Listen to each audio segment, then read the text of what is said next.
បាទបងប្អូនទាំងអស់គ្នាបាទថ្ងៃនេះខ្ញុំចង់បង្ហាញអំពីកាកសំណល់ជាច្រើនដែលវាប្រើរយៈពេលក្នុងការរលាយទៅវិញហ្នឹងគឺចំណាយពេលយូរខ្លាំងមែនទែនអញ្ចឹងនេះជាការចេញផ្សាយរបស់ក្រសួងបរិស្ថានដែលបង្ហាញឲ្យឃើញអំពី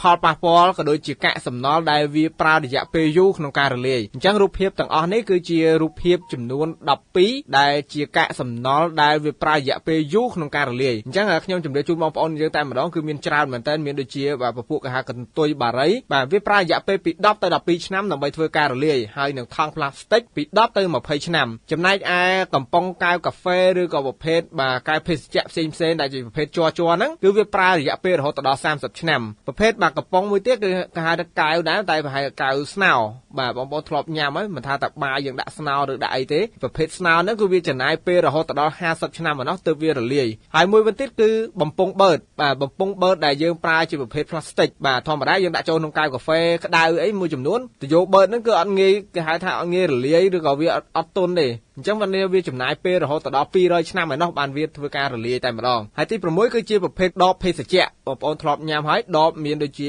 ប្រភេទដបភេសជ្ជៈជាច្រើនដែលជាប្រភេទជ័រគឺវាប្រើរយៈពេល400ឆ្នាំឯណោះទើបធ្វើការរលាយអស់ហើយមួយប្រភេទទៀតជាប្រភេទដបផ្លាស្ទិកដែលយើងយកមកដើម្បីច្រកទឹកដាក់ញ៉ាំអញ្ចឹងណាវាចំណាយពេលរហូតដល់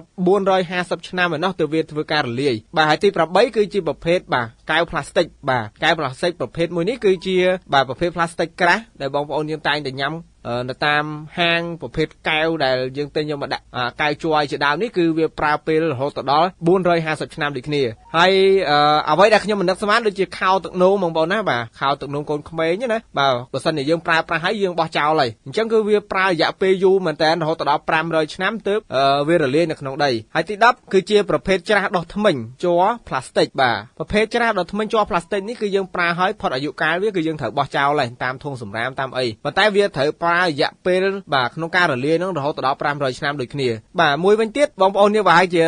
កំពុងតែពេញនិយមរឿងស្ទូចត្រីបងប្អូនខ្សែសន្ទូចជ័រឬប្រភេទខ្សែសន្ទូចផ្លាស្ទិកដែលយើងយកមកប្រើដើម្បីស្ទូចត្រីហ្នឹងពេលដែលបងប្អូនខូចឬក៏ដាច់អីបងប្អូនបោះចោលហ្នឹងគឺវាប្រើរយៈពេលរលាយគឺរហូតដល់600ឆ្នាំឯណោះបាទហើយចុងក្រោយគេគឺ12គឺប្រភេទសម្លៃអនាម័យដែលស្ត្រីយើងប្រើហ្នឹងបាទអញ្ចឹងពេលបងប្អូនប្រើហើយបោះចោលហ្នឹងគឺវាប្រើរយៈពេលរលាយនៅក្នុងដីហ្នឹងរយៈពេលពី500រហូតដល់800ឆ្នាំទើបវាធ្វើការរលាយនេះគឺជាប្រភេទ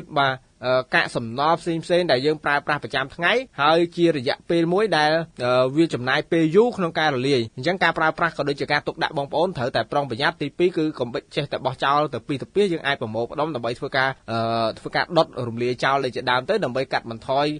ការបំពុលបរិស្ថាននេះជាផ្នែកមួយនៃការជួយទៅដល់បរិស្ថានយើងដែរសង្ឃឹមថាឃ្លីបនេះគឺជាចំណេះដឹងដែលអាចបងប្អូនយកទៅដើម្បីរៀបចំទុកដាក់កាកសំណល់ទាំងអស់នេះឲ្យបានល្អហើយក៏ដូចជាការដុតបំផ្លាញចោលឲ្យបានត្រឹមត្រូវផងដែរអរគុណ PNS TV